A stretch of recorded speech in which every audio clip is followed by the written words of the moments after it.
Você está com a Rádio Justiça, o programa é o Justiça na Tarde. São 15 horas mais 43 minutos, horário de Brasília. Pois bem, como nós já anunciamos, já está conosco agora ao telefone o nosso entrevistado, doutor Alberto Rolo. Doutor Alberto é advogado especializado em Direito Eleitoral, professor de Direito Eleitoral na Faculdade de Direito da Universidade Presbiteriana Mackenzie. Com ele nós vamos conversar justamente sobre já que o Tribunal Superior Eleitoral comunicou aos partidos políticos a divulgação do limite de valores que candidatos a vereador ou a prefeito irão poder gastar nas campanhas das eleições municipais deste ano. Ou seja, que gastos são estes e por que o controle? Doutor Alberto, os cumprimentos ao senhor. É sempre um prazer e uma honra entrevistá-lo. Seja bem-vindo ao nosso programa. Muito obrigado, Walter Lima. Boa tarde. Cumprimento você, os ouvintes da Rádio Justiça e do programa Justiça na Tarde. Obrigado ao senhor. Então, direto aqui ao ponto, doutor Alberto, já que o Tribunal Superior Eleitoral, ele, já divulgou que os candidatos a prefeito e vereador nessas eleições, ou seja, agora de 2020, conhecerão os valores que poderão ser utilizados em suas campanhas no dia 31 de agosto. Agora, a pergunta é justamente essa: que valores são esses e no que eles vão poder de fato gastar, doutor Alberto? Então, vamos lembrar, Walter, antigamente esses valores eram fixados por cada partido, então havia inclusive uma discrepância. O partido maior fixava um valor bem alto, né? O partido menor fixava um valor mais baixo, mas os valores eram diferentes. E aí, em algum momento, o Congresso resolveu fixar isso em lei, né? Então, agora, esses valores são fixados em lei e sofrem um reajuste a cada eleição. Então, os valores vão ser divulgados pelo TSE agora, 31 de julho, né? Mas, basicamente, quando o pessoal consulta, eu sigo o seguinte raciocínio: digo, é o mesmo valor de 2016 com uma correção monetária de 4 anos. Imagine que em 4 anos a gente tem uma correção, vamos imaginar 10%. Então, o mesmo valor que foi em 2016, a gente pratica 10%. É lógico que a gente vai ter o valor fixado pelo TSE, aí o valor está lá, é aquele valor que o candidato pode gastar, mas é só para ter uma ideia, né?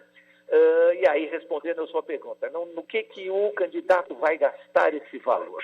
Ele vai gastar para fazer a sua propaganda eleitoral quando for permitida. Agora, ainda nós não estamos na fase de propaganda eleitoral, é a partir de 27 de setembro, com as alterações da emenda constitucional 107, né? Então, a partir de 27 de setembro é a propaganda eleitoral. O candidato vai gastar na sua propaganda, naquela propaganda lista que a lei prevê, que é distribuição de papel, de volantes, de santinhos, não é?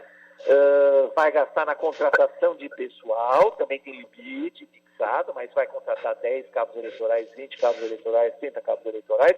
Cada candidato vai ter também o seu limite, vai gastar nisso, com despesas de aluguel de carro, de combustível, aluguel de uma sede, aluguel, às vezes, de computador para usar durante esse período, enfim, todas as despesas que a lei eleitoral permite durante a campanha eleitoral vão ser, né, feitas com este dinheiro dentro do limite. Para que serve o limite? Para estipular uma igualdade entre os candidatos. Vamos pegar uma cidade, eu sou de São Paulo, mas não vamos falar de São Paulo, vamos falar de uma cidade aqui em volta, sei lá, Osasco. Então, Osasco, todos os candidatos a prefeito de Osasco vão poder gastar aquele limite. Todos os candidatos a vereador de Osasco vão poder gastar aquele limite. Então, a ideia é você igualar a possibilidade de gasto de dinheiro público, né? Que é dinheiro, a maioria é do fundo partidário, podem existir doações de pessoa física também, mas igualar a disputa. Então, vamos chutar um número, se um vereador em Osasco pode gastar até R$100 mil, todos os candidatos a vereador em Osasco vão poder gastar até R$100 mil. Pronto, essa é a ideia da lei, Paulo. Agora, claro, diante do que o senhor nos explicou realmente com muita clareza, doutor Alberto, quer dizer, primeiro ponto, esse dinheiro que vai para cada candidato, esse dinheiro é o dinheiro público, ou seja, cada candidato receberá, vamos colocar assim, o mesmo valor, e cada município, quer dizer, o senhor citou Osasco, São Paulo, mas vamos supor que em Anápolis, Goiás, o vereador ele vai receber também o mesmo valor que Osasco receber, ou depende da situação econômica de cada região para poder, de alguma forma, fazer essa divisão, doutor Alberto? Então, vamos lá, Walter, bem claramente. A primeira pergunta, né? O valor, o limite que o TSE vai divulgar é o limite de gastos na campanha eleitoral. Esse limite engloba o dinheiro público do Fundo Especial de Financiamento de Campanha, né, que foi criado lá atrás de 2017. Então, engloba este valor e as doações de pessoa física. Doação de pessoa física é até 10% dos rendimentos brutos que aquele doador recebeu no exercício anterior, portanto, 2019. Todo mundo, você, Walter e eu, Alberto Rolo, entregamos nossa declaração de imposto de renda até 30 de junho. Esse ano atrasou por causa da pandemia.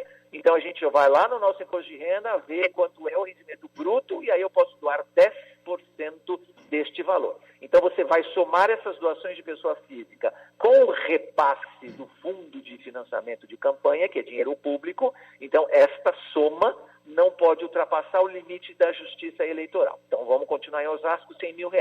Você recebeu 70 mil do fundo partidário e vai receber 30 mil de doação pessoa física. É o máximo que você pode gastar, R$100 mil, não pode gastar mais do que isso. Segunda pergunta, você falou em Anápolis, Goiás. Não é o mesmo valor, porque esse limite, e aí é o limite, né? O limite é calculado em cima dos eleitores de cada município. Então, municípios maiores o limite é maior, municípios menores o limite é menor. E o repasse do partido? O repasse do partido sempre tem que ser dentro do limite, mas aí sim o repasse é uma decisão individual de cada partido. Então, se lá em Anápolis o partido PX quiser investir R$100 mil, destinar R$100 mil para o candidato dele, PX, vai direcionar os R$100 mil para o PX. Se lá em Osasco o partido PY não recebeu tanto dinheiro assim do fundo partidário, só vai poder repassar 50 mil, o candidato do PY vai ter que gastar os 50 mil reais e correr atrás de outras fontes se o limite dele é 100 mil reais. Entendi. Claro, na prestação de contas, doutor Rolo, o que não for realmente utilizado, quer dizer, no caso o candidato teve ali o repasse, mas ele não gastou tudo. Esse valor, essa sobra, tem que ser devolvida ao partido? A sobra de campanha vai ser devolvida para o partido indiretamente, né? O partido vai dar conta de quanto repassou, mas esse dinheiro, no final das contas, tem que ser devolvido para o Tesouro Nacional, porque é dinheiro público, o dinheiro não pode ficar no partido, vai ser devolvido para o Tesouro Nacional. Perfeitamente. Bom, é aquela questão, né? Ou seja, não importa o gênero do candidato, os valores têm que ser iguais, ou seja, para o candidato ou para a candidata, a prefeito ou a prefeita, a vereador, a vereadora. Quer dizer, não existe essa diferença pelo fato de ser o gênero A ou o gênero B. Quer dizer, tem que ser igual nessa questão, doutor Alberto.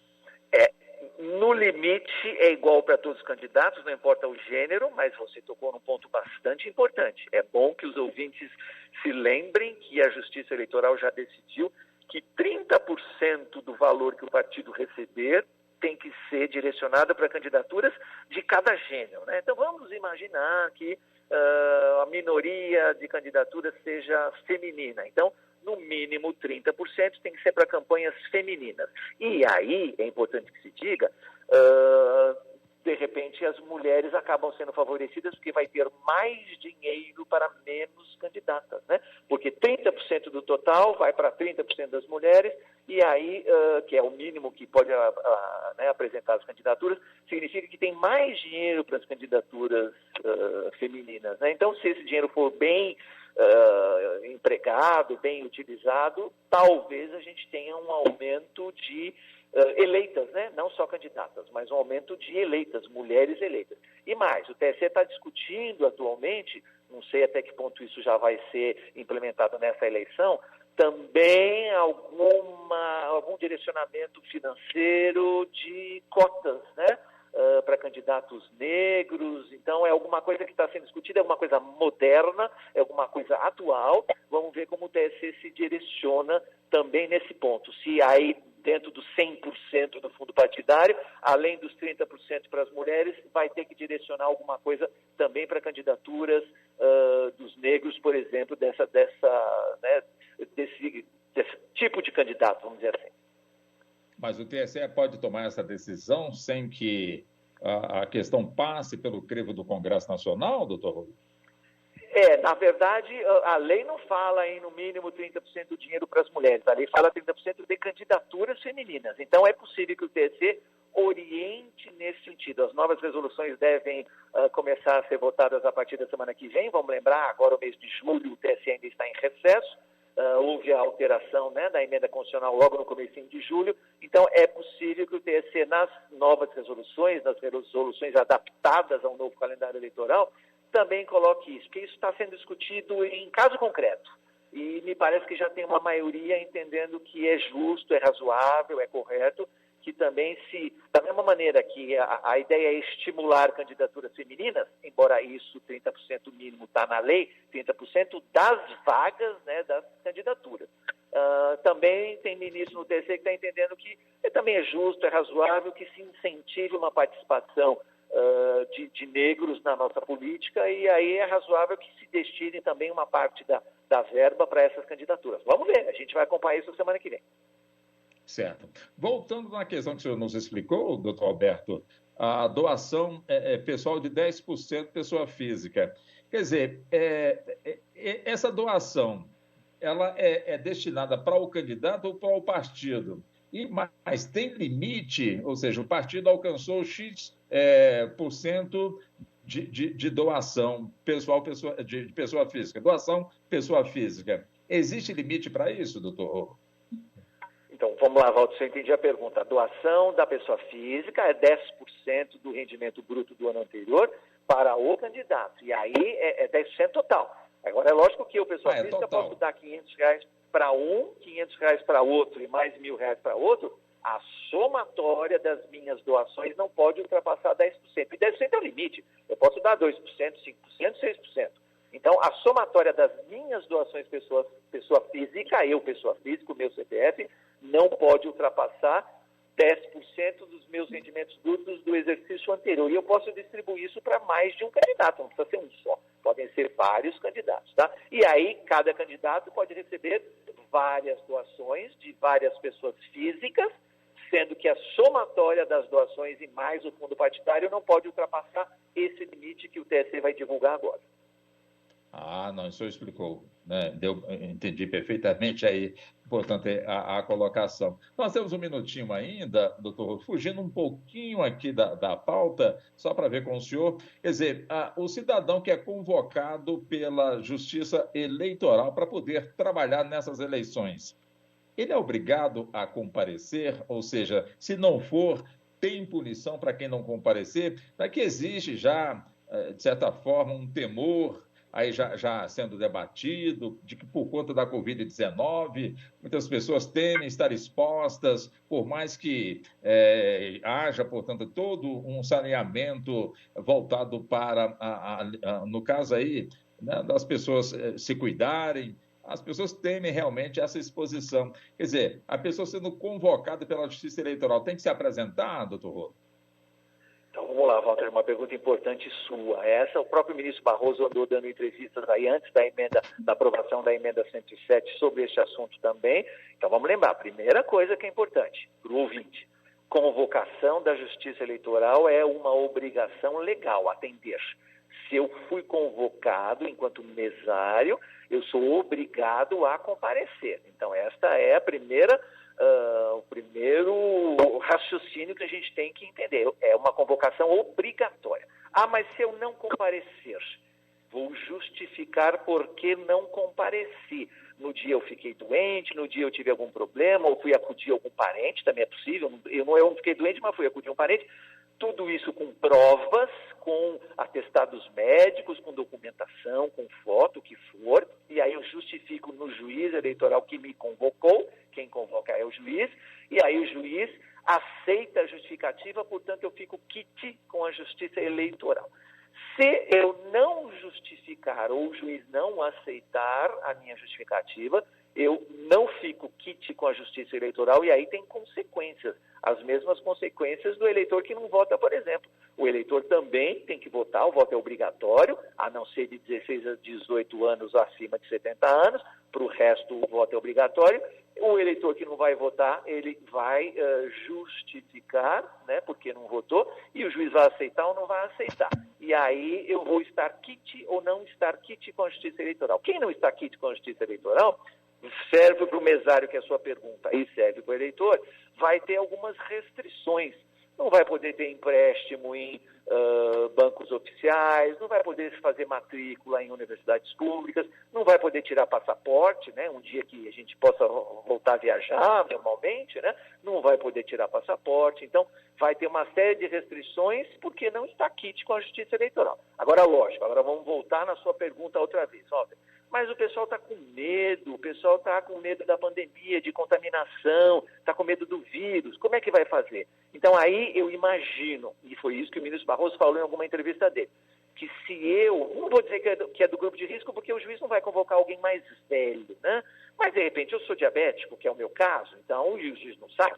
Então, alguém que seja de um grupo de risco, alguém que realmente esteja entendendo que naquela minha cidade a pandemia não está controlada, os índices de pandemia, de contaminação e de óbitos estão aumentando, eu vou num juiz eleitoral imediatamente, sabe, um dia antes, 2 dias antes, falo, senhor juiz, eu informo Vossa Excelência que eu estou com medo, eu sou do grupo de risco, eu acho que aqui na minha cidade a pandemia está descontrolada, então eu requero que o senhor chame um reserva, um substituto para me substituir. É lógico que a Justiça Eleitoral sempre trabalha com um quadro de reservas, mas isso não é o ideal, mas é lógico que ninguém pode, nem a Justiça Eleitoral, nem a Constituição, né? Ninguém pode, nem a lei, já que é uma obrigação legal, ninguém pode obrigar um mesário convocado a correr o risco de se contaminar. Mas todo mundo pode ficar tranquilo, que o ministro Barroso já falou que vai garantir todas as medidas de segurança também para os mesários. Álcool gel, máscaras, aquele isolamento de acrílico entre o mesário e o eleitor. Então, o ministro Barroso já falou que o TSE está preparando todas as medidas sanitárias necessárias para que nenhum mesário seja colocado em risco, nem ele nem a família dele quando ele voltar para cá. Tá bom. Doutor, é sempre um prazer ouvi-lo, entrevistá-lo. Muito obrigado pela atenção. Até uma próxima, doutor Alberto. Eu agradeço, Walter Lima. Um abraço aos ouvintes e estou sempre à disposição.